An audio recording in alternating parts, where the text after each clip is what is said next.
Baik Bapak Ibu, Kepala Sekolah dan teman-teman guru, yang pertama, jadi karena saya mendapat bagian untuk menyampaikan kaidah penulisan soal jawaban singkat, isian, dan uraian. Mari kita simak bersama-sama, jadi silakan dicermati.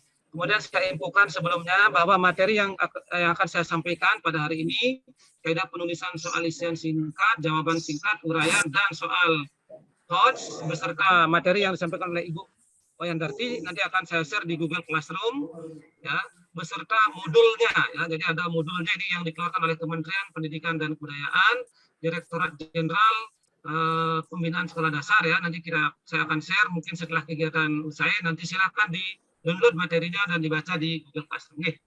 Baik, yang izin share.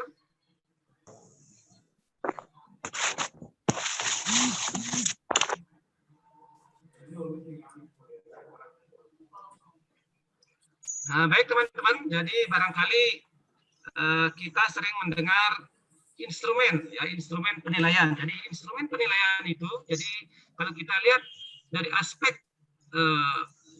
yang disampaikan oleh taksonomi Bloom itu, ya, aspek afektif, kognitif, dan psikomotorik itu dapat dibagi dua. Ada instrumen tes untuk tes yang kognitif, ada instrumen non kognitif, ya. Tetapi kali ini kita akan membahas tentang soal kognitif, ya, instrumen tes kognitif yang mengkhusus pada soal isian dan jawaban singkat yang pertama, kemudian yang kedua adalah soal uraian. Jadi teman-teman barangkali agak bingung, ya, apa bedanya soal isian dan jawaban singkat. Nah, jadi soal isian, ya, dan jawaban singkat itu berbeda, ya, dari sisi konstruksi butir soalnya. Jadi untuk yang isian itu adalah soal yang berupa kalimat pernyataan, sedangkan jawaban singkat itu adalah soal dalam bentuk pertanyaan, jadi kalimat tanya. Itu perbedaan antara soal isian dan soal jawaban singkat. Tetapi jawabannya sama, singkat, ya, itu persamaannya. Jadi kalau di sini saya tuliskan, ya, jadi di sini, jadi soal yang menuntut peserta tes untuk memberikan jawaban secara singkat itu definisi daripada soal isian dan jawaban singkat. Jadi jawabannya itu berupa apa? Bisa berupa kata, frase, angka, atau simbol. Itu yang pertama. Kemudian yang kedua, saya tegaskan lagi sekali, perbedaannya adalah, jadi untuk soal isian disusun dalam bentuk kalimat berita. Sedangkan soal jawaban singkat disusun dalam bentuk kalimat tanya. Itu perbedaannya. Nah, kemudian yang kedua, apa keunggulan dan kelemahannya? Jadi soal isian atau jawaban singkat ini tentu mempunyai keunggulan dan kelemahan. Jadi kalau kita lihat yang pertama, keunggulannya, jadi bisa mencakup lingkup materi yang banyak. Jadi kalau KD-nya banyak, kemudian kita ingin membuat soal yang banyak, maka salah satu alternatif pilihan yang bisa kita ambil adalah menggunakan soal berbentuk isian atau jawaban singkat. Kemudian yang kedua, jadi soal-soal semacam ini kalau kita lihat dari sisi penskoran itu lebih mudah, lebih cepat, dan objektif. Nah, kelemahannya ini cenderung bersifat ingatan, jadi mengukur pengetahuan dari sisi mengingat, paling tinggi barangkali pemahaman. Itu yang menjadi kelemahan daripada soal-soal yang berbentuk isian dan jawaban singkat. Nah, teman-teman, mari kita lihat. Jadi kaidah penulisan soal isian singkat dan jawaban singkat itu sama. Jadi ini bisa kita lihat dari tiga sisi. Yang pertama adalah materi, yang kedua adalah konstruksinya, dan yang ketiga adalah bahasa. Nah, untuk yang pertama, jadi untuk sisi materinya itu kalau kita lihat dalam istilah evaluasi itu dikenal dengan content validity atau validitas isi. Sedangkan untuk konstruksi dan bahasa itu disebut dengan construct validity, jadi validitas konstruksi. Gitu. Nah, berikutnya, jadi untuk dari sisi materi itu ada tiga hal yang mesti kita perhatikan. Jadi yang pertama, jadi untuk sisi materinya adalah pokok soal itu harus sesuai indikator. Ini yang disebut dengan content validity. Jadi soal yang kita buat itu baik berbentuk isian maupun jawaban singkat itu harus sesuai dengan indikatornya. Yang kedua adalah pokok soal harus logis ditinjau dari sisi dan materi. Jadi logisnya itu bisa dilihat dari sisi materi. Ya, misalnya soal untuk anak kelas 1 logis nggak kita memberikan soal seperti itu. Yang kedua bisa dilihat dari sisi konsepnya. Jadi konsep soal yang kita berikan itu sudah logis apa tidak. Oke. Yang ketiga itu hanya ada satu kunci jawaban yang benar.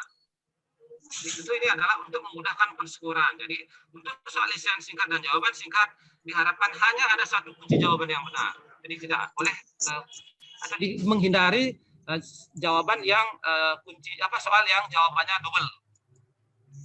Nah, sedangkan untuk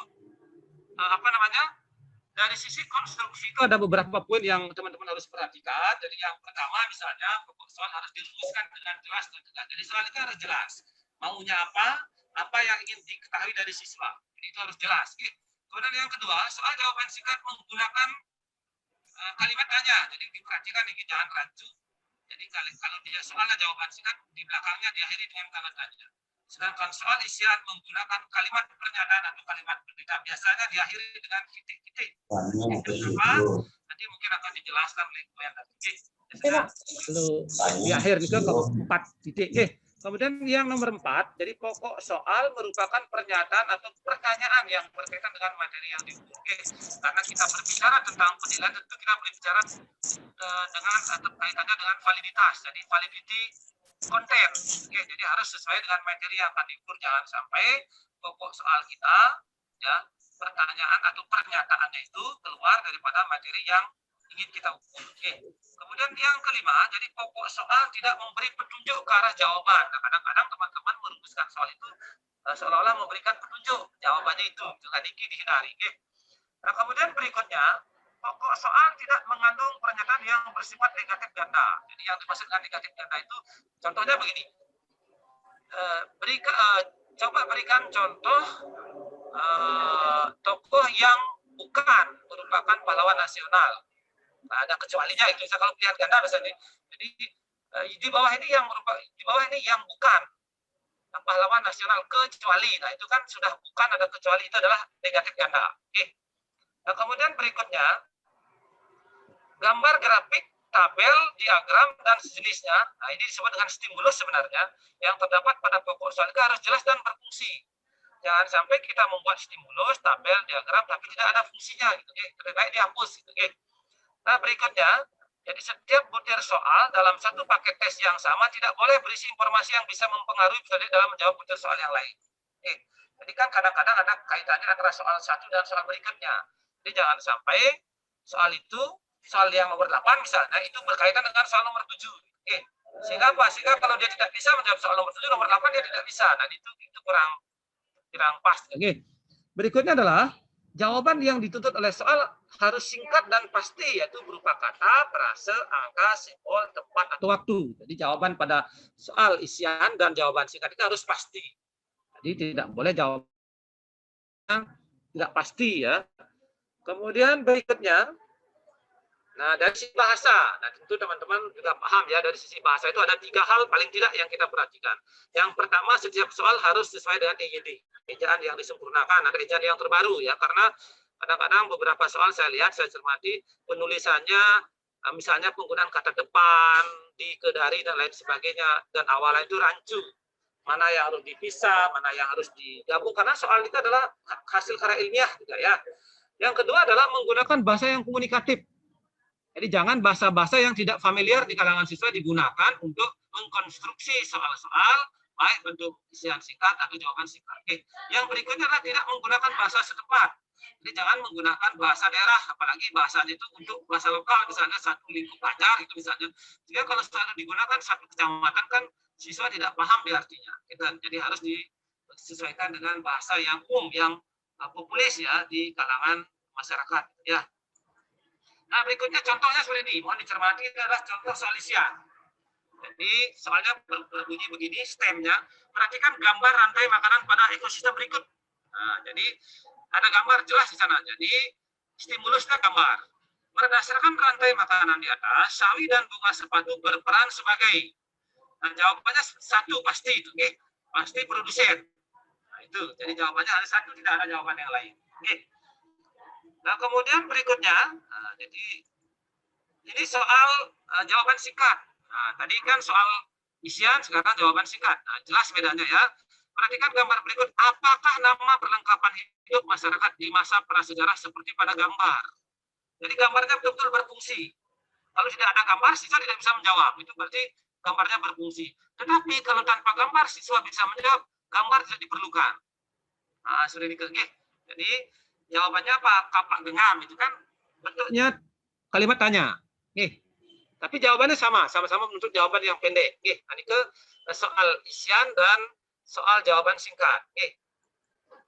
Nah, berikutnya kita lanjut dengan soal uraian. Jadi kalau kita lihat definisinya kan soal uraian adalah soal yang jawabannya menuntut peserta didik untuk mengingat dan mengorganisasi gagasan, ide, atau hal-hal yang telah dipelajari dengan cara mengemukakan atau mengekspresikan gagasan tersebut dalam bentuk uraian tertulis. Dan ini sebenarnya definisi daripada soal uraian.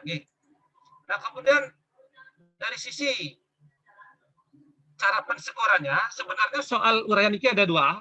Nah, ini ada dua jenis sebenarnya. Kita kan biasanya menganggap soal itu cuma ada satu aja ya. Jadi soal uraian ini ada dua jenis berdasarkan pensekorannya. Yang pertama adalah soal uraian objektif. Nah, apa itu?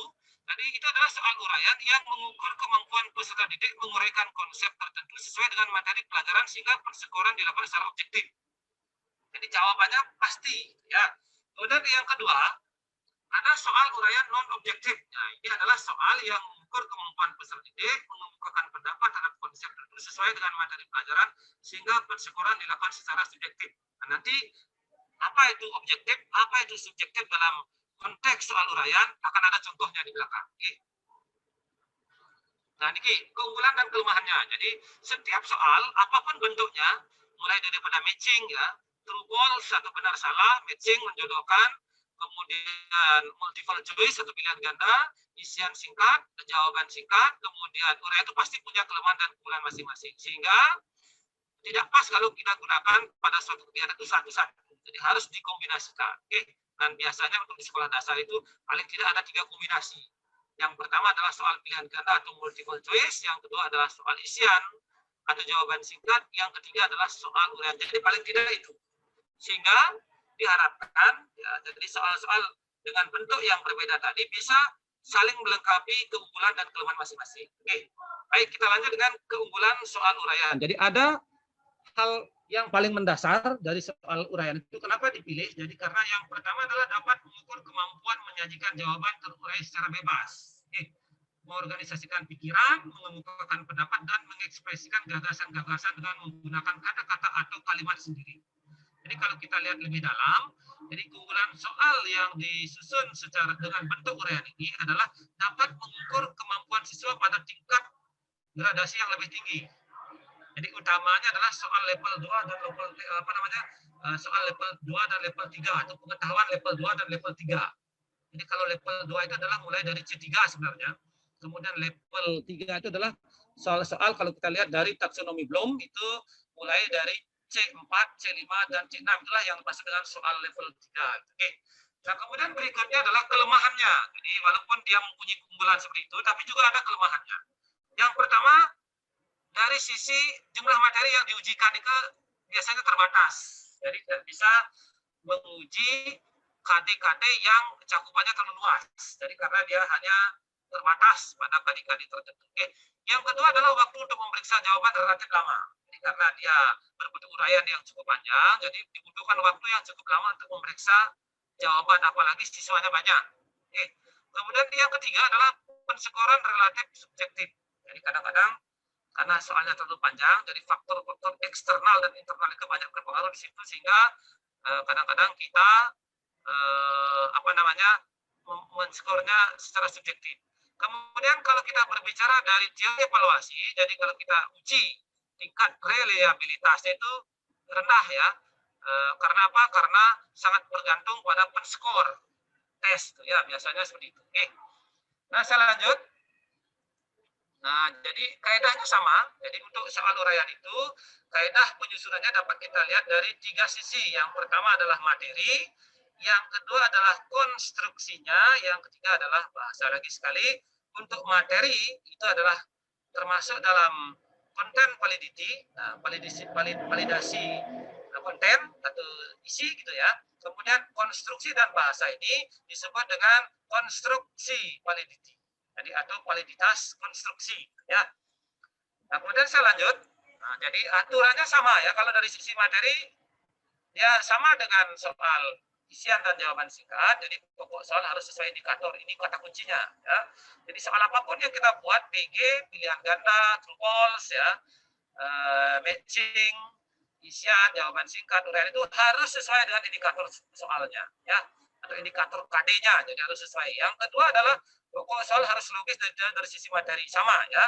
Kemudian ini yang berbeda, jadi batasan pertanyaan dan jawaban diharapkan harus jelas. Jadi untuk soal uraian, batasan pertanyaan dan jawabannya harus jelas. Apa yang ingin diminta dari soal itu? Oke, jadi harus jelas batasannya, jangan sampai terlalu melebar kemana-mana atau terlalu sempit. Oke. Kemudian berikutnya, nah dari sisi konstruksi, nah dari sisi konstruksi itu ada paling tidak ada 4 hal yang ada 5 hal yang kita perhatikan untuk soal uraian. Yang pertama adalah berkaitan dengan materi yang diukur, ini pasti. Yang kedua, stimulus harus berfungsi. Nah, ada stimulusnya ya. Stimulus itu bisa berupa diagram, grafik, frase, teks, atau dan lain sebagainya. Oke. Kemudian tidak memberi petunjuk jawaban. Jadi apapun bentuk soalnya, nah ini adalah kaidah yang umum ini, kaidah yang bersifat general gitu ya. Jadi tidak memberi petunjuk jawaban. Oke. Kemudian berikutnya adalah rumusan soal menggunakan kata tanya atau perintah. Nah, untuk soal uraian itu biasanya menggunakan kalimat perintah atau kalimat tanya. Oke. Kemudian berikutnya pokok soal dirumuskan secara jelas dan tegas. Jadi paling tidak ada 5 ya. Hal yang harus diperhatikan dari sisi konstruksi soal uraian. Nah, kemudian dari sisi EYD sama dengan yang tadi, tidak usah saya ulang. Yang pertama adalah setiap soal harus sesuai EYD karena merupakan karya tulis ilmiah ya, menggunakan bahasa yang komunikatif, tidak menggunakan bahasa setempat atau bahasa lokal ya. Nah, kemudian penyusunan pedoman persekoran. Jadi untuk pedoman persekoran, jadi itu ada beberapa hal yang harus diperhatikan. Yang pertama, batasan atau kata kunci, keyword itu untuk melakukan persekoran terhadap soal bentuk uraian objektif. Jadi untuk soal uraian yang berbentuk uraian objektif itu ada keywordnya, ada kata kuncinya, dan setiap kata kunci itu harus diberikan skor sebenarnya. Kemudian yang kedua, jadi kriteria jawaban yang digunakan untuk melakukan persekoran terhadap soal uraian non objektif. Ya. Nah ini pedoman persekorannya itu paling tidak ada 5 hal yang diperhatikan. Oke. Yang pertama, tulis semua jawaban benar untuk setiap nomor. Jadi itu apa namanya? Itu langkah kegiatannya ya. Kemudian yang kedua adalah setiap keyword diberi skor 1. Jadi ada keywordnya apa tuh? Keywordnya nanti pada contohnya kita bisa dilihat. Ya. Yang kedua, jadi kalau soal itu terdiri dari beberapa sub gitu ya, sub komponen harus diperinci keyword per keyword. Jadi ada berapa keyword itu dalam satu sub itu juga harus diperinci dan diberi skor. Kemudian jumlahkan semua skor yang ada. Nah ini untuk pedoman persekoran soal uraian objektif. Jadi ada 4 ya yang harus diperhatikan ya untuk membuat pedoman persekoran tes uraian objektif ya. Kemudian berikutnya, nah untuk soal uraian non objektif, nah itu juga ada beberapa hal yang harus diperhatikan dalam membuat pedoman penskoran. Yang pertama, jadi harus kita tuliskan kriteria jawaban sebagai pedoman dalam pemberian skor. Oke. Kemudian yang kedua, tetapkan skor untuk setiap kriteria jawaban. Setiap kriteria itu harus dibuatkan rentangnya atau intervalnya ya. Kemudian yang ketiga adalah jumlahkan skor tertinggi dari setiap rentang skor yang telah ditetapkan untuk memperoleh skor maksimal ideal SMI ya.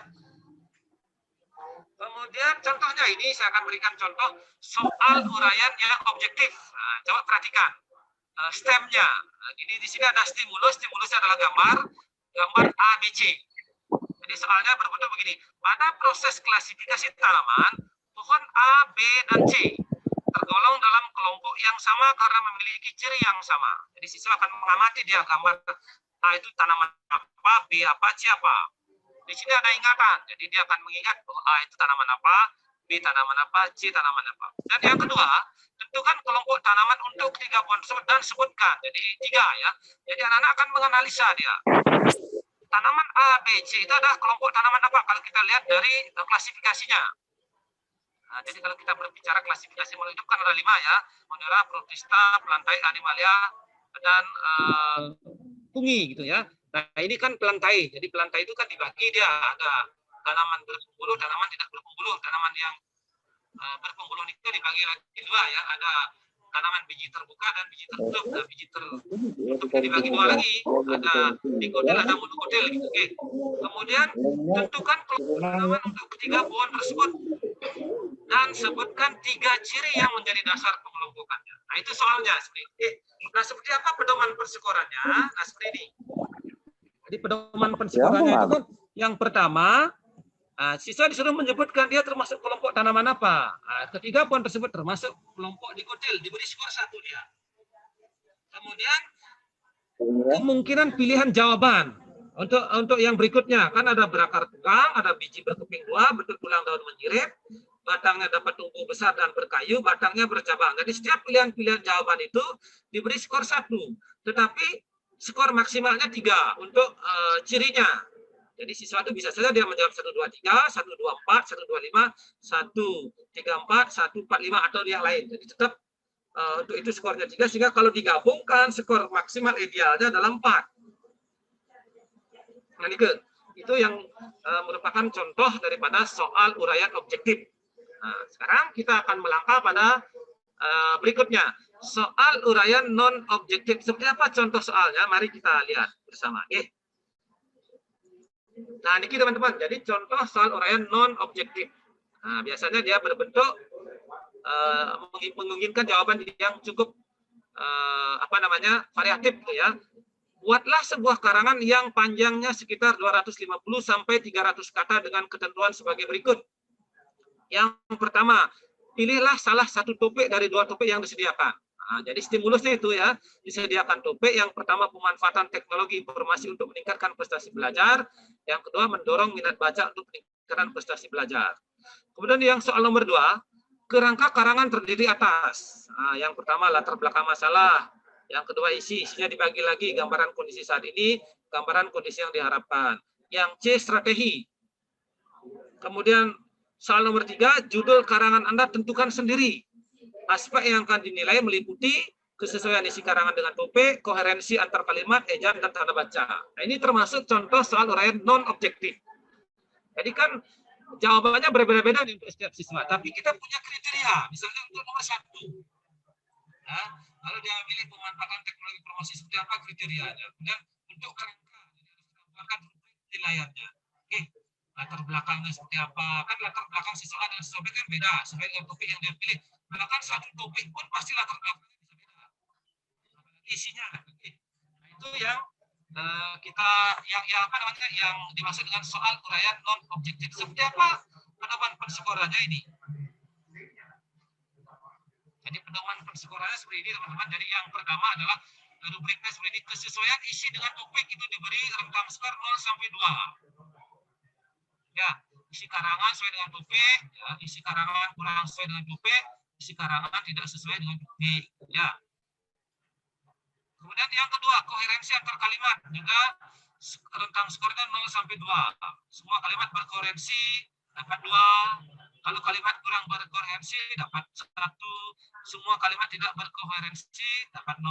Oke. Kemudian ejaan dan tanda baca.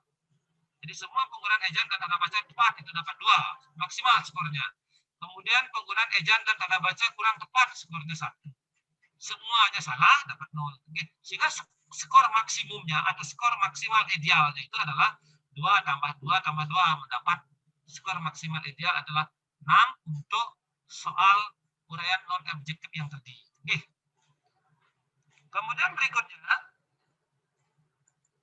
nah perhitungannya seperti apa? Nah silakan sebagai contoh saja Niki. Jadi nanti silakan di sekolah diatur sendiri, kan setiap sekolah itu menentukan bobotnya sendiri ya. Kalau soal itu digabung antara PG, isian atau jawaban singkat dengan uraian, itu setiap sekolah pasti punya proporsi masing-masing. Nah secara umum, persekorannya adalah nilai tiap soal sama dengan skor perolehan per skor maksimum kali bobot, itu biasanya. Oke. Atau NI sama dengan AI per C kali B, itu biasanya. Oke. Nah itu ya, nanti silakan disesuaikan ini dengan kondisi sekolah masing-masing. Tetapi kalau untuk ujian nasional yang dulu biasanya bobotnya 70-30. Oke. Untuk pilihan ganda sebanyak 30 soal, kalau dulu biasanya 30 soal itu bobotnya 70% gitu. Oke. Kemudian yang uraian banyaknya 5 itu dibobot 30%. Oke. Untuk soal USBN tahun-tahun yang dulu semasa masih ada kegiatan USBN. Oke. Nah, kemudian pembobotan soal uraian ada beberapa hal yang perlu dipertimbangkan. Jadi kenapa bobotnya bisa berbeda gitu ya. Soal uraian itu kita harus memperhatikan 3 hal. Paling tidak ya. Yang pertama adalah kedalaman atau keluasan materi antara soal. Itu menjadi perhatian kita. Semakin dalam dan semakin luas materinya, idealnya bobotnya semakin tinggi. Oke. Kemudian yang kedua, kerumitan atau kompleksitas. Semakin rumit atau semakin kompleks jawabannya, skornya juga atau bobotnya semakin tinggi. Kemudian berikutnya adalah titik yang diukur. Kalau dia mengukur gradasi C1, ya pasti bobotnya lebih kecil ya dibandingkan dengan soal-soal yang mengukur gradasi pengetahuan pada tingkatan C4, C5 atau CA. Oke. Nah, Nike. Nah, kemudian Niki contohnya, contoh pembobotan soal uraian nih misalnya ya, soal uraiannya ada 4 gitu misalnya ya. Nah, ini bobotnya berbeda ya, 30 misalnya, ini skor maksimumnya 4, sehingga untuk memperoleh skor ininya adalah 24 kali 30, 15, dan sehingga totalnya 75. Ya, nah seperti itu. Kemudian berikutnya ini saya akan tayangkan beberapa kisi-kisi tes prestasi belajar atau THB, tes hasil belajar untuk mata pelajaran matematika. Jadi, seperti yang saya sampaikan tadi, jadi untuk membuat soal yang bagus itu paling tidak ada 2 hal yang kita perhatikan. Yang pertama adalah content validity dan construct validity. Nah, ini kalau kita lihat dari kontennya kan harus sesuai dengan KD. Nah, misalnya KD-nya menjelaskan dan melakukan operasi penjumlahan, pengurangan, perkalian, dan pembagian yang melibatkan bilangan bulat negatif. Nah, ini untuk kelas 6 ini. Materi adalah operasi bilangan bulat negatif. Levelnya level 1. Level 1 itu adalah soal pada gradasi C1 dan C2. Nah, ini soalnya berbentuk isian. Gitu. Oke. Seperti apa bentuk soalnya nanti ada di bawahnya. Yang kedua, KD 4.2. Sama ini, operasi bilangan bulat negatif. Nah, ini soalnya ditingkatkan levelnya dari level 1 ke level 2. Jadi soal level 2 itu adalah soal yang berada pada gradasi C3. Ya. Nah, di sini ada stimulusnya. Nah, perhatikan indikator soalnya. Jadi indikator soal itu berbeda dengan indikator pencapaian kompetensi. Indikator pencapaian KD itu beda ya. Kalau di indikator soal itu biasanya ada stimulus. Nah, seperti di sini. Soal nomor 2 nih, perhatikan yang begini. Disajikan cerita mengenai ketentuan hasil pertandingan beserta skornya. Peserta didik dapat menentukan banyaknya pertandingan jika memperoleh skor tertentu. Nah, itu stimulusnya. Oke. Kemudian berikutnya, nah ini soal level 3 ini. Jadi tadi level 1, level 2, level 3. Jadi coba dicermati perbedaannya. Nah, untuk yang level 3, disajikan cerita mengenai ketentuan hasil pertandingan beserta skornya. Peserta didik dapat menganalisis banyaknya pertandingan bila jumlah skor tertentu diketahui. Jelas stimulusnya. Jadi ada soal cerita yang isinya adalah hasil pertandingan dan skornya. Jadi siswa diminta untuk menganalisis berapa banyak pertandingannya bila jumlah skornya diketahui. Nah, itu jelas kan maunya soal itu seperti apa. Jadi indikatornya harus jelas ya. Nah, ini contohnya soal nomor 1 yang level 1 tadi. Negatif 8 ditambah negatif 32 dikurangi negatif 105. Sehingga jawabannya adalah negatif 14. Ini soal level 1. Berarti dia ada pada konsep C2. Jadi levelnya pada C2 ini. Ini kan untuk bisa menyelesaikan soal ini kan soal harus paham dia. Paling tidak pertama adalah operasi pada bilangan bulat gitu ya. Kemudian yang kedua adalah operasi gabungan ya, atau hitung campuran gitu istilahnya. Ada penjumlahan, ada pengurangan. Oke. Jadi ada 2 konsep paling tidak yang harus dipahami oleh siswa hingga dia masuk pada level 2. Ya, itu pemahaman ya. Kemudian yang nomor 2. Nah, ini yang soal level 2. Coba dicermati soal level 2-nya ya. Suatu pertandingan sepak bola diberikan ketentuan sebagai berikut. Skor 3 menang, skor 1 seri, dan 1 kalah. Nah, kalau di dalam pertandingan yang asli kan kalau kalah itu 0 biasanya ya. Tim sepak bola Merdeka mengikuti pertandingan tersebut dan mempunyai skor 11. Berapa banyak pertandingan yang sudah dilakukan oleh tim sepak bola Merdeka gitu ya. A 4 kali menang dan seterusnya. Nah, itu jawabannya C. Itu untuk soal level 2. Oke. Yang tadi nomor 1 soal level 1, yang nomor 2 soal level 2, yang ketiga adalah soal level 3. Mari cermati perbedaannya. Oke. Suatu pertandingan sepak bola diberikan ketentuan sebagai berikut, sama aturannya dengan di atas. Menang 3, seri 1, kalah negatif 1. Nah, kemudian tim sepak bola Merdeka mengikuti pertandingan tersebut dan mempunyai skor 11. Berapa pertandingan yang paling sedikit? Nah, kalau paling sedikit kan berarti ada alternatif jawaban. Yang sudah dilakukan oleh tim sepak bola Merdeka, berikan langkah jawabanmu. Nah, itu ya. Nah, ini pedoman perskorannya. 3 kali menang sekian, 2 kali seri sekian, skor yang diperoleh itu. Nah, jadi kemungkinan jawabannya bisa 4 kali menang, maka skor itu. 1 kali kalah itu, jadi skor yang boleh 11 untuk paling sedikit 5 kali pertandingan. Oke. Nah, itu untuk yang matematika. Nah, tetapi saya ingatkan pada teman-teman, jangan sampai keliru. Kelirunya bagaimana? Jadi kadang-kadang kita memberikan soal di isian atau jawaban singkat itu, sebenarnya soal itu cocoknya di uraian. Oke. Tetapi sering kita berikan soal pada isian atau jawaban singkat. Padahal proses untuk mendapatkan jawabannya itu panjang. Ya, tetapi kita menganggap itu adalah soal jawaban singkat atau isian. Ya. Jadi kalau dia isian singkat, biasanya dia mengklarifikasi jawaban tertentu, gitu, atau minta jawaban yang pendek, itu enggak panjang dia. Jadi perbedaannya ada di stimulusnya biasanya. Ya. Nah, ini untuk yang IPA, tadi matematika ya. Sekarang MUPEL-nya IPA.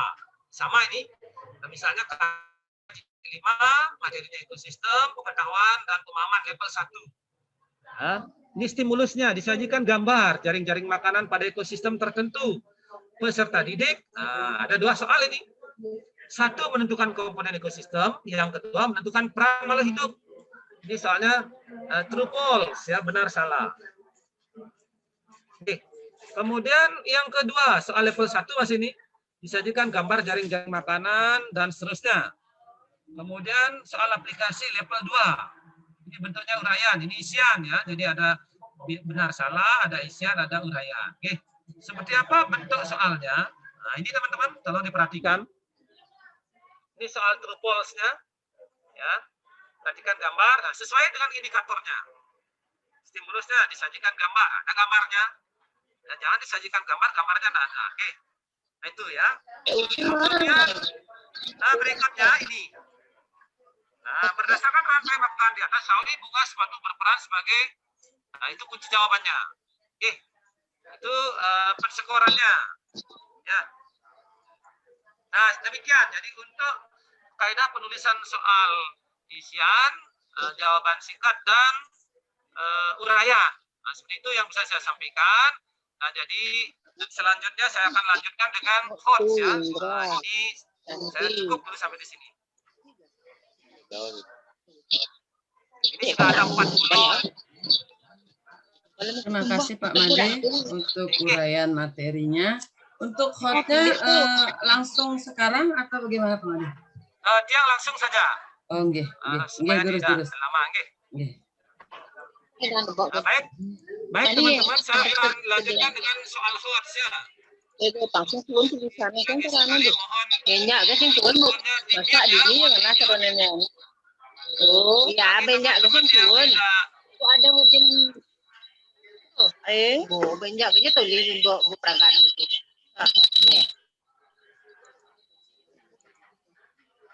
Jadi mohon teman-teman yang tidak di mute ya. Ya. Untuk teman-teman yang belum di mute mic-nya, mungkin tidak bisa hostnya, jadi minta tolong ya untuk dimatikan. Terima kasih. Oke, terima kasih Bu moderator. Jadi saya lanjut sedikit aja ini tentang soal HOT ya, supaya tidak habis waktunya. Jadi soal HOT apa definisinya? Mari kita lihat bersama-sama. Jadi soal HOT adalah merupakan soal-soal ya yang dipergunakan untuk mengukur kemampuan berpikir tingkat tinggi. Nah, apa yang dimaksud dengan kemampuan berpikir tingkat tinggi? Itu adalah kemampuan berpikir yang tidak sekadar mengingat. Jadi tidak hanya C1 ya, tetapi menyatakan kembali restate ya, atau merujuk tanpa melakukan pengolahan recite ya, seperti itu. Nah, berikutnya mengapa HOTS? Ya, ini ada beberapa alasan mengapa kita perlu menyusun soal HOTS. Nah, tidak lain itu adalah pemberlakuan daripada kurikulum 2013, yang dimana dalam kurikulum 2013 itu kan ada tantangan internal dan tantangan eksternal. Ya, apa tantangan internalnya adalah kondisi kita. Jadi di Indonesia orang tantangan eksternalnya adalah kondisi globalisasi, di mana dalam era globalisasi itu kan ada beberapa tantangan yang harus dihadapi oleh masyarakat manusia. Yang pertama ada lingkungan hidup, ada kemajuan teknologi, ada industri kreatif, kemajuan pendidikan internasional, dan lain sebagainya. Oke. Nah, berikutnya, jadi kemampuan berpikir tingkat tinggi itu harus dilatih dan dilaksanakan dalam proses pembelajaran di kelas. Jadi tidak serta-merta dia datang begitu saja, tapi harus dilatihkan. Oke, kepada siswa melalui berbagai kegiatan pembelajaran yang berbasis aktivitas. Oke. Nah, ini yang perlu kita ingat, keywordnya adalah soal hard tidak sama dengan soal sulit. Difficulty is not same as higher order thinking. Jadi soal yang tingkat keseluruhan dan kemampuan berpikir tingkat tinggi. Oke. Sebagai contoh, nah ini contohnya. Untuk mengetahui arti sebuah kata yang tidak umum, mungkin memiliki tingkat keseluruhan yang sangat tinggi, tetapi kemampuan untuk menjawab permasalahan tersebut tidak termasuk higher order thinking skill. Oke, seperti itu. Contohnya. Oke. Nah, ini perlunya soal hot. Kenapa perlu? Nah ini, karena menuntut. Jadi berpikir tingkat tinggi. Ya, kemudian soal-soal yang mengukur ingatan kurang memberi. Jadi soal-soal yang sebelumnya, jadi yang tidak hot itu cenderung menuntut hanya pada C1, C2 paling sampai C3. Kemudian kurang memotivasi siswa dalam belajar ya, karena terlalu mudah soalnya. Oke. Nah, kemudian dilihat dari dimensi pengetahuan, umumnya soal HOTS mengukur dimensi metakognitif. Nah, kalau kita lihat dari dimensi pengetahuan kan ada 4 itu. Ada faktual, ada konseptual, prosedural, dan metakognitif. Jadi untuk soal HOTS itu cenderung dia berada pada dimensi metakognitif. Apa itu dimensi metakognitif? Dimensi metakognitif itu menggambarkan nah, seperti tadi soalnya misalnya yang level 3 untuk matematika itu kan dia menggunakan beberapa konsep yang berbeda. Kemudian dari konsep itu dia menginterpretasikan, memecahkan masalah, kemudian memilih strategi yang akan digunakan, serta mengambil keputusan. Oke. Nah, ini oke. Nah, ini mau diperhatikan teman-teman diagramnya atau tabelnya ya. Ini adalah yang berwarna kuning, irisan ini ya, interseksi daripada dimensi pengetahuan dan dimensi proses kognitif. Nah, kita ketahui bersama kalau dimensi pengetahuan itu kan ada 4 ya, mulai dari level yang terendah, faktual, konseptual, prosedural, dan metakognitif. Sedangkan dari dimensi proses kognitifnya kan ada 6 tuh. Ya, ini adalah hasil kolaborasi antara taksonomi Bloom dan Anderson. Ya, C1, C2, C3, C4, C5, C6.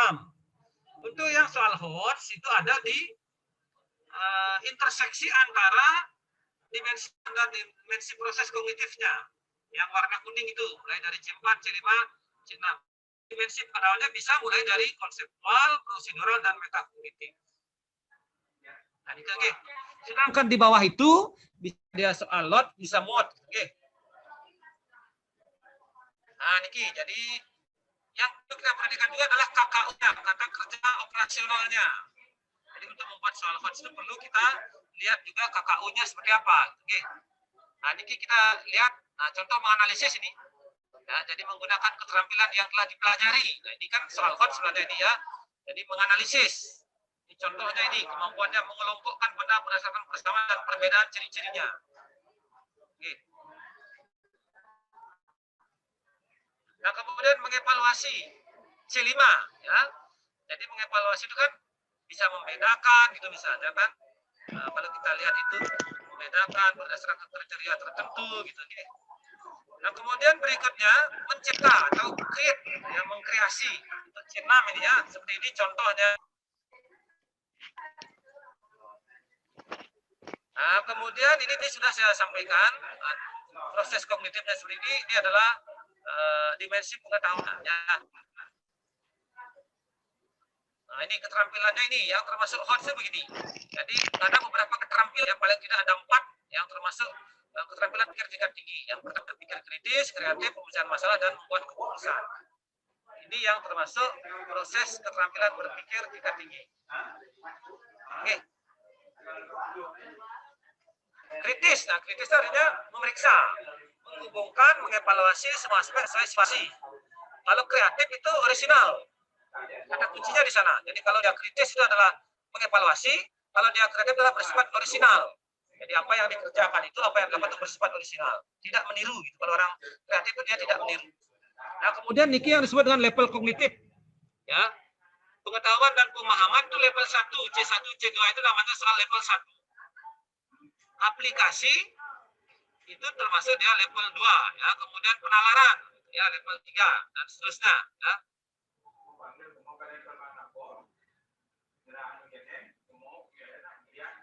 Nah ini contoh soal HOTS ya. Ya, yang termasuk soal HOTS itu apa kategorinya? Yang pertama dia transfer satu konsep ke konsep yang lain, itu cirinya. Yang kedua memproses dan menerapkan informasi. Ketiga mencari kaitan dari berbagai informasi yang berbeda. Keempat menggunakan informasi untuk menyelesaikan. Kelima menelaah ide dan informasi secara kritis.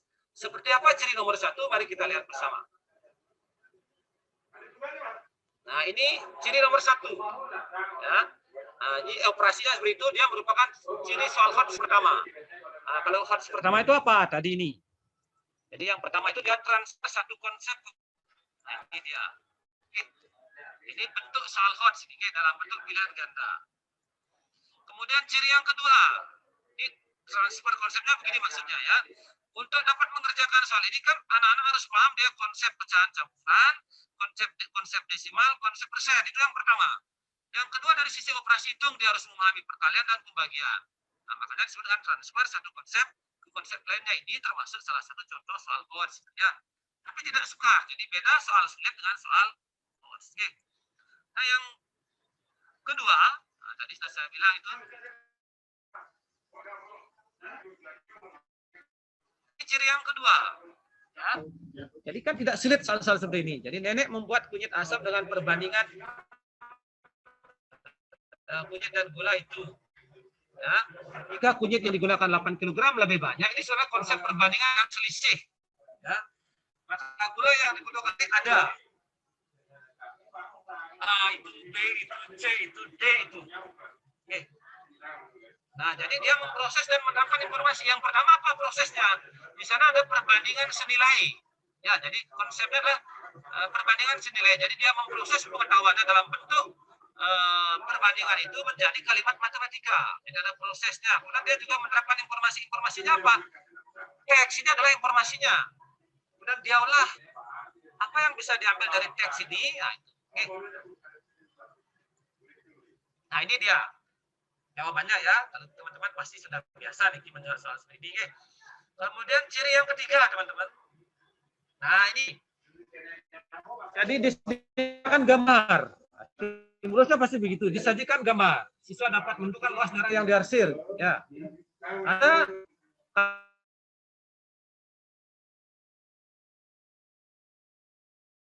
jadi di sini konsep yang diterapkan. Nah, kalau kita lihat ini mencari kaitan dari berbagai informasi yang berbeda-beda. Ya. Untuk menyelesaikan soal informasi yang ada perlu dikaitkan terlebih dahulu oleh siswa. Jadi dia harus mengkaitkan segitiga CE itu apa kaitannya dengan segitiga ADB. Segitiga CDB itu apa kaitannya dengan segitiga ADB. Kemudian apa kaitannya dengan segitiga ABC. Nah, dia itu mengaitkan berbagai informasi yang ada. Oke. Nah, kalau kita lihat penyelesaiannya kan seperti ini. Jadi pertama dia harus tahu konsep segitiga, ya. Kemudian konsep daerah yang diarsir dan tidak diarsir. Jadi bagaimana mencari segitiga ACE. Jadi kalau dia mencari segitiga ACE kan dia harus tahu segitiga ACB, AEB dan segitiga ACB. Baru dia bisa mencari ini. Oke. Nah seperti itu. Kemudian berikutnya ciri HOTS yang keempat. Nah ini dia, ada diagram lingkaran. Disajikan diagram lingkaran. Jadi siswa dapat menentukan itu ya. Ini adalah menggunakan informasi untuk menyelesaikan masalah.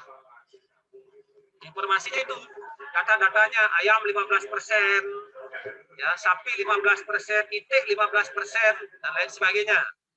Nah, itu informasi yang ada.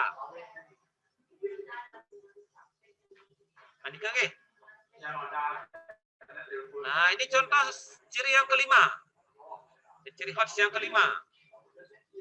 Nah, ini sebenarnya kalau kita lihat dari konsepnya kan konsep persamaan linear dua variabel sebenarnya. Kalau di SMP ya, di persamaan linear dua variabel, tapi kan di SD kita tidak usah menyebutkan istilah itu ya, tapi kita bisa selesaikan dengan cara seperti itu. Ya, menelah ide, ini idenya apa gitu ya, kan barangnya ada 1 dan 2, barang 1, barang 2. Ya. Barang 1 dan 2 itu beratnya 12 kg, yang kedua barang 1 dan 3 beratnya 13 kg. Barang 2 dan 3 beratnya 15 kg. Itulah berat barang 1, barang 2, barang 3 ya. Ini mungkin bersama linear 3 variabel, sorry, bukan 2 variabel ya. Jadi 3 variabel, ini ada A, B, C. Tetapi kita tidak menyelesaikannya dengan cara apa? Dengan cara-cara SMP itu. Kalau menyelesaikan persamaan linear 3 variabel itu kan ada substitusi, eliminasi, dan kombinasi. Jadi kita tidak mengajar anak SD itu untuk menyelesaikan dengan cara begitu. Tapi dengan cara sederhana. Oke.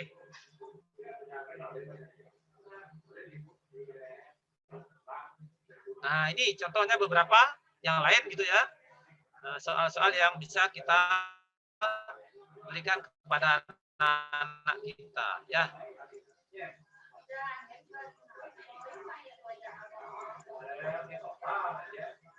Nah, ini yang proses kognitif menurut Bloom dan Anderson ini ya. Jadi teman-teman sudah familiar dengan hal ini, jadi tidak perlu saya sampaikan ya. Kemudian langkah-langkahnya yang perlu diperhatikan ini sama ya dengan membuat soal biasa, menganalisis KD, menyusun kisi-kisi soal, membuat stimulus gitu ya, yang menarik dan kontekstual, kemudian menulis soalnya. Yang terakhir membuat pedoman penskoran atau kunci jawaban. Oke, cari Dika. Nah, agar butir soal yang ditulis dapat menuntut berpikir tingkat tinggi, maka setiap butir soal selalu diberikan dasar. Nah, ini dia. Jadi stimulus itu harus ada ya untuk soal hot itu di stemnya. Ya, bisa berbentuk sumber bahan bacaan, teks misalnya, paragraf, bisa teks drama, foto, rumus, tabel, daftar, dan lain sebagainya. Kemudian dianalisis, dievaluasi, dan dikreasi. Oke. Nah, ini beberapa hal yang harus diperhatikan dalam menyusun stimulus itu. Ya. Silakan nanti dicermati lagi. Nah, ini contohnya, beberapa contoh lagi saya tayangkan terkait dengan soal HOTS ya. Nah, ini contoh instrumen telaahnya. Jadi kalau untuk membuat soal yang bagus itu kita perlu sebenarnya membuat instrumen telaah soal kita apa HOTS apa tidak. Ini beberapa contoh instrumen untuk melihat apakah soal kita itu HOTS atau tidak ya. Nah, seperti ini. Nanti silakan dicoba ya. Nah, ini tugas nanti. Jadi untuk mendapat sertifikat, dan saya sampaikan mungkin di awal kepada teman-teman, jadi kita akan mendapat sertifikat yang ekuivalen dengan 32 JP. Nah, untuk mendapat sertifikat itu, teman-teman harus melaksanakan pengembangan soal gitu ya. Kemudian nanti dikumpulkan kepada panitia masing-masing, di gugus masing-masing. Oke. Nah, itu beberapa tayangan terkait dengan soal HOTS. Barangkali demikian yang saya sampaikan. Waktu yang kembalikan kepada moderator. Terima kasih atas perhatiannya. Mohon maaf apabila ada hal-hal tidak berkenan. Sekian. Terima kasih.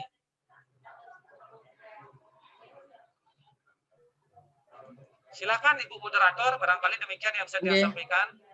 Inggih Pak Made, terima kasih banyak Niki untuk paparannya, materinya yang tentunya sangat berguna bagi kita semua sebagai guru di dalam menjalankan tugas. Nah, berikutnya silakan Ibu narasumber yang kedua, Ibu Oyandarti. Untuk waktu kami persilakan. Terima kasih kepada Bu Lus sebagai moderator pada kegiatan KKG hari ini. Yang saya hormati Bapak Made selaku pengawas Dabin 2 dan Pasar Utara, kemudian rekan-rekan kepala sekolah di lingkungan Gugus Letkol Wisnu, Letda Kajeng, Kapten Japa, Kompiang Sujana, dan Bapak Ibu Guru, Mapel, serta Bapak Ibu guru kelas pada pagi ini hadir. Saya akan melengkapi apa yang disampaikan oleh Pak Made Arjane. Pak Made Arjane itu menyoroti dari segi pembuatan soal uraian dan isian. Saya dari segi pilihan ganda. Izinkan saya untuk mengadakan melakukan share screen ya Bu Widiange.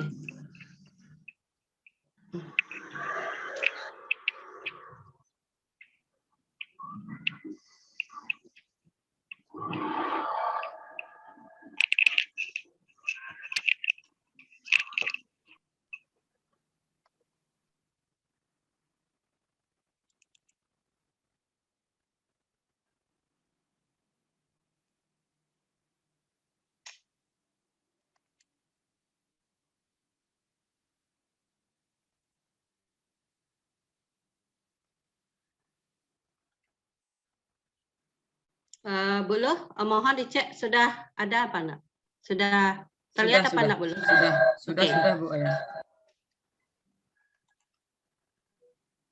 Oke, terima kasih banyak Bu Luh.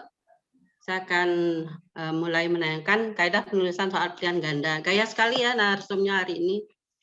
Jadi saya ingin foto saya tidak resmi ini Bapak Ibu. Saya ingin Bapak Ibu enjoy saja untuk menanggapi apa yang saya sampaikan. Kemudian santai, yang penting refresh ya, yang penting apa yang disampaikan saya masuk gitu ya Bapak Ibu ya.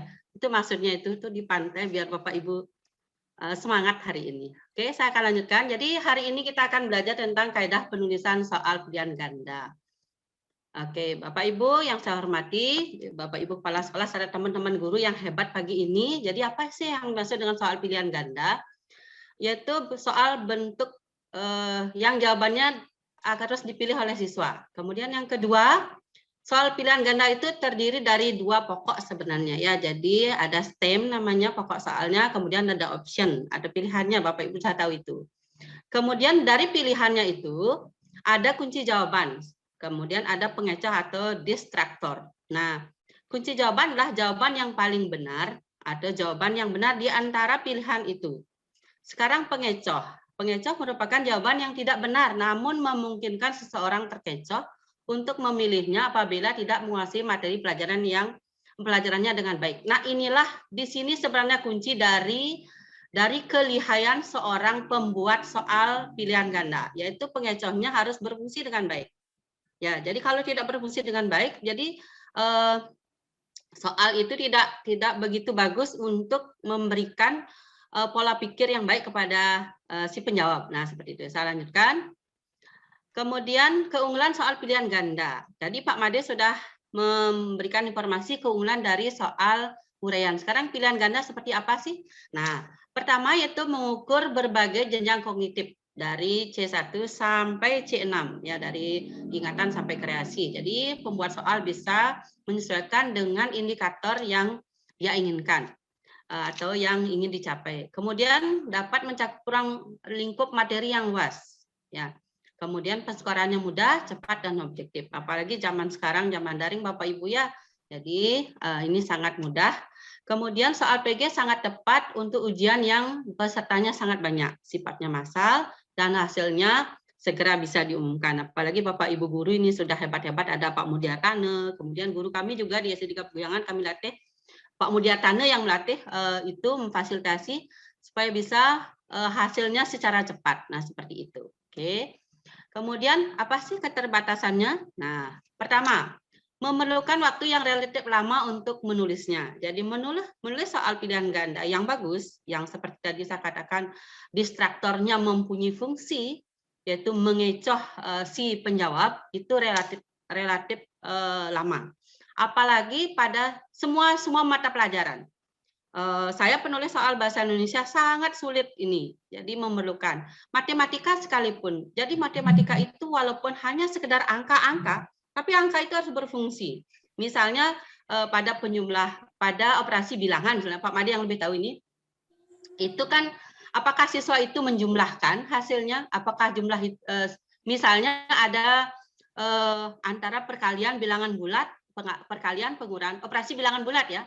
Jadi seorang pembuat soal itu untuk pengecoh ini supaya berfungsi dengan baik, yang nomor 2 ya, sulit membuat pengecoh homogen dan berfungsi dengan baik, maka dia harus memikirkan maka dia harus memikirkan apakah siswa itu sudah mengerti tentang operasi antara perkalian bilangan bulat atau pembagian mana yang lebih dulu atau dijumlahkan dan sebagainya. Jadi seperti itu pola pikirnya. Semua mata pelajaran rasanya sulit. PPKN juga kan mirip-mirip sekali, tapi harus mempunyai konsep yang jelas. Nah, seperti itu. Kemudian yang ketiga, terdapat peluang bagi peserta untuk menebak jawaban. Nah, ini. Jadi kalau seorang pembuat soal tidak melakukan yang nomor 2 tadi, pengecohnya tidak bagus, maka kan pakai sistem tebakan saja menjawab. Nah, seperti itu. Kemudian tidak seluruh kompetensi dapat diukur dengan pilihan ganda. Jadi itu kekurangannya. Oke, sekarang saya akan menginformasikan tentang kaidah penulisan soal pilihan ganda. Pertama, soal yang disusun itu harus sesuai dengan indikator soal. Indikator soal. Misalnya, indikator soalnya itu misalnya ini ya, menyebutkan ciri-ciri atau gini, menggunakan huruf besar dalam kalimat, itu misalnya indikatornya. Tapi ternyata di soalnya itu tidak menggunakan huruf besar, tetapi di sebagai awalan dan di sebagai kata depan. Nah, itu tidak sesuai dengan indikator soal. Jadi harus sesuai dengan indikator soal. Kedua, pilihan jawaban harus homogen. Ya, Nasin, Pak. Halo. Pilihan harus homogen. Homogen itu artinya dari A sampai D misalnya itu ya. Dari segi bentuk itu panjangnya harus sama. Kemudian dari segi dari segi contoh atau distraktor itu mirip-mirip. Kalau dalam bahasa Indonesia misalnya jawaban A itu adalah kata sifat, B itu C dan D itu kata sifat juga gitu. Jadi itu namanya homogen. Tetapi logis, tidak buat-buat. Berikutnya yang ketiga, setiap soal hanya mempunyai satu jawaban benar. Jadi tidak boleh meragukan. Nah, seperti itu. Harus mempunyai konsep yang jelas. Contohnya di bahasa Indonesia ini. Seorang pembuat soal bahasa Indonesia harus mempunyai konsep yang benar, yang kuat tentang penulisan ejaan itu misalnya ya. Nanti saya akan berikan contoh. Itu dari segi materi Bapak Ibu. Jadi kaidah penulisan soal itu ada dari segi materi, ada dari kontraks. Nah, berikutnya dari segi kontraksnya Bapak Ibu ya. 1. Pokok soal harus dirumuskan secara singkat, jelas, dan tegas. Jadi tidak boleh bertele-tele sehingga menimbulkan pengertian yang beragam. Kedua, rumusan pokok soal dan pilihan jawaban harus merupakan pernyataan yang diperlukan saja. Jadi tidak perlu ke sana kemari lagi. Berikutnya, pokok soal tidak memberi petunjuk ke arah jawaban yang benar. Jadi jangan terlalu panjang sehingga apalagi menjelaskan lebih dulu gitu. Jadi nanti mengarah kepada satu jawaban. Berikutnya, pokok soal tidak mengandung pernyataan yang bersifat negatif ganda. Jadi sudah dijelaskan oleh Pak Made. Yang bukan merupakan ini adalah kecuali. Nah, itu negatif ganda itu Bapak Ibu ya. Berikutnya, panjang rumusan pilihan jawaban harus relatif sama. Jadi umpama A itu misalnya 4 kata, diusahakan B, C, dan D-nya itu juga 4 kata. Diusahakan. Nah, itu jelinya seorang pembuat soal. Berikutnya, pilihan jawaban tidak mengandung pernyataan semua pilihan jawaban di atas salah atau semua pilihan di atas jawabannya benar semua. Ada semua jawaban benar, tidak bagus seperti itu. Jadi kan tidak berfungsi dia sebagai pengecoh. Ya, berikutnya pilihan jawaban yang berbentuk angka harus disusun berdasarkan urutan dari besar ke kecil atau sebaliknya. Ini dalam matematika Bapak Ibu, jadi tidak boleh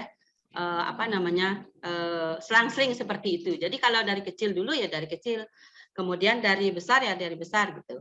Oke, saya lanjutkan. Grafik, gambar, silakan.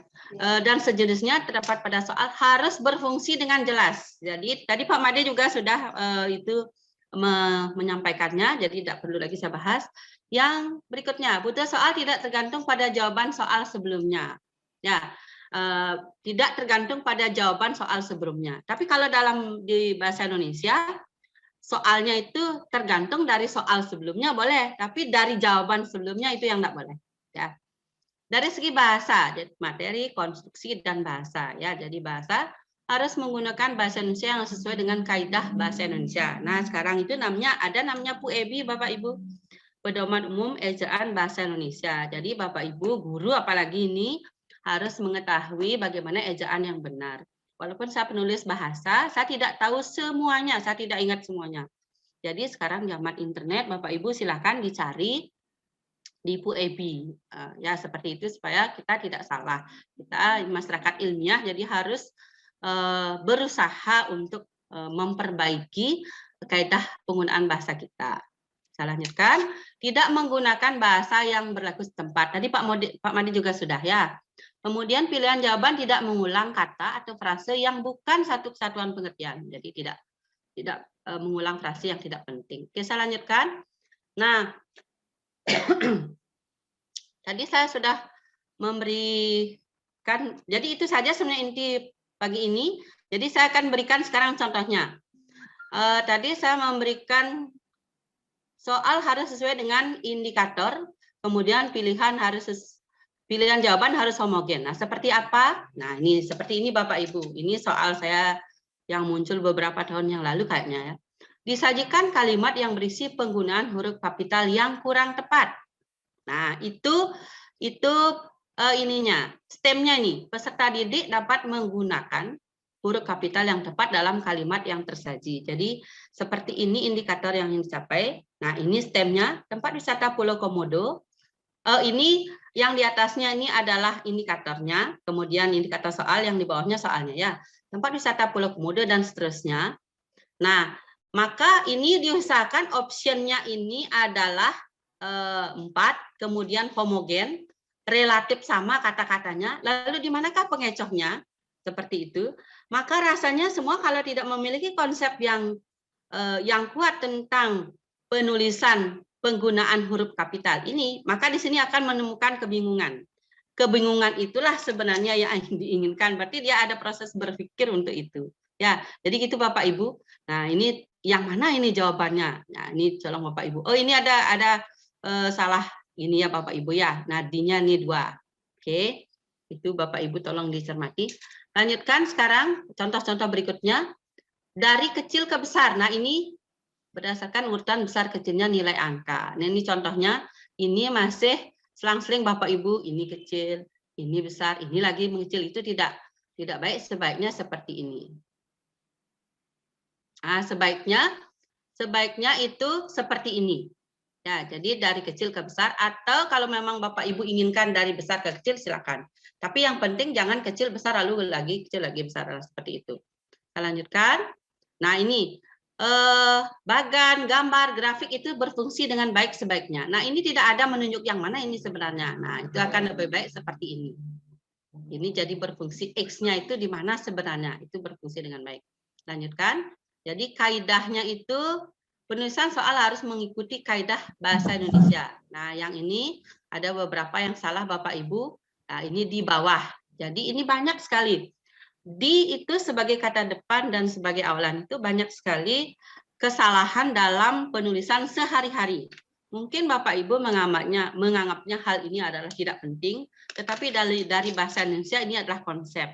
Ya, jadi Bapak Ibu tidak perlu saya gurui lagi sebenarnya. Jadi kalau merupakan keterangan tempat, kalau ada kata tempat, jadi itu harus dipisah. Kemudian kalau tidak kata tempat, misalnya dihormati, itu, jadi di dan hormati harus digabung. Nah, seperti itu Bapak Ibu ya. Nah, ini seperti di atas ini. Kemudian ditunjukkan, kata dasarnya kan tunjuk, kemudian akhiran kan, maka kan-nya harus 2 ya. Nah, ini perbaikannya Bapak Ibu. Saya lanjutkan.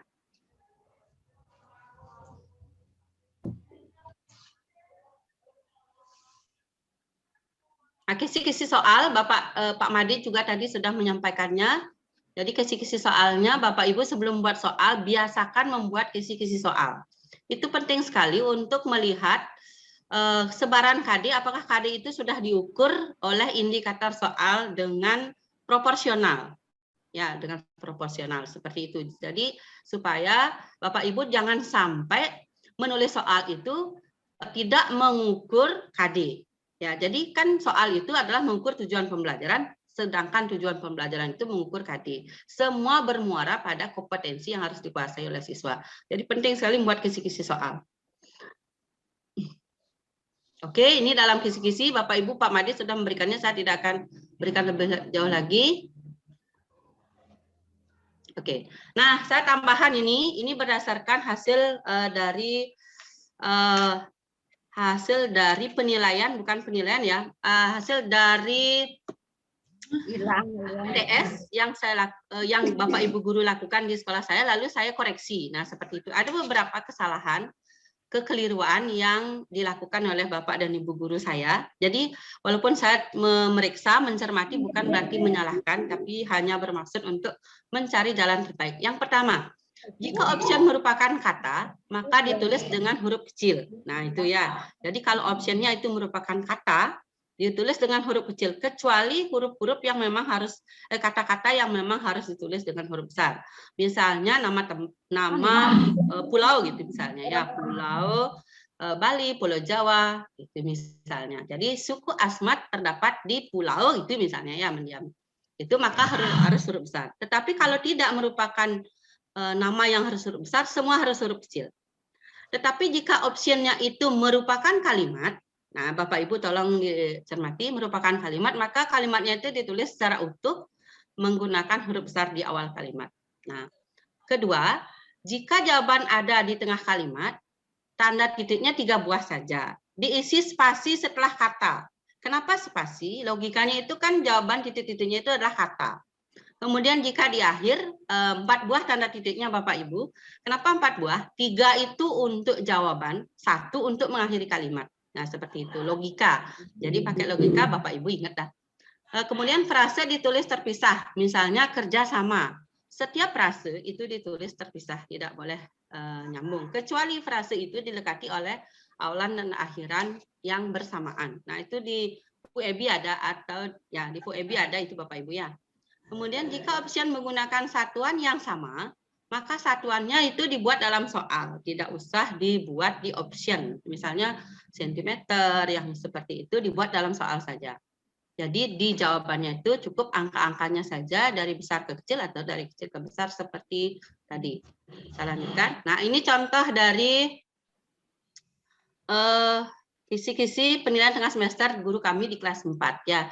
Jadi ini contoh kisi-kisinya Bapak Ibu, ini mapelnya, kemudian ini kompetensi dasarnya, ini indikatornya, lalu ini bentuk soalnya, bobotnya, dan nomor soalnya. Nah, seperti ini kami tuntut di S3 Puyangan Bapak Ibu. Ya, ini kan cuma salah satu contoh saja, Bapak Ibu bisa memvariasikan, yang penting ada KD-nya Bapak Ibu, ada KD dan ada indikator soalnya, itu yang paling penting. Supaya Bapak Ibu bisa melihat apakah indikator soal yang dibuat itu sudah akan mencapai KD, sudah selaras apa tidak itu ya.